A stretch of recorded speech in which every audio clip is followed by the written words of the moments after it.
俾本草綱目啊記載為上品嘅萬經子，好多人都知道佢靚噶啦。呢棵嘢啊，而家野嘅非常非常少啊。一般我哋啲人咧就會攞佢啲嫩葉翻去煲雞蛋，或者係攞嚟煲水沖涼、煮茶啊都冇問題嘅。仲有呢個係萬經子嘅籽啦，呢啲籽咧可以摘翻去做枕頭，好靚靚噶。今日嘅主角唔係佢，嚟睇過嚟咯。萬經子上邊生寄生啦，係咪好少有呢？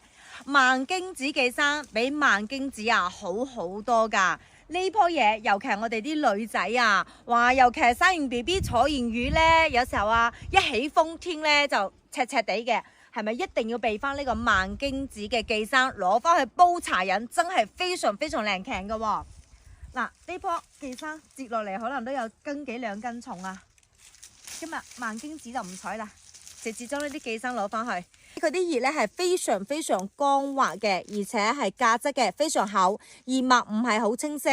佢呢啲骨度咧係有少少咁樣嘅斑斑點點，有少少鞋手嘅。呢啲就係萬經子嘅寄生啦。我哋採啲翻去整斷佢，曬乾攞嚟煮茶。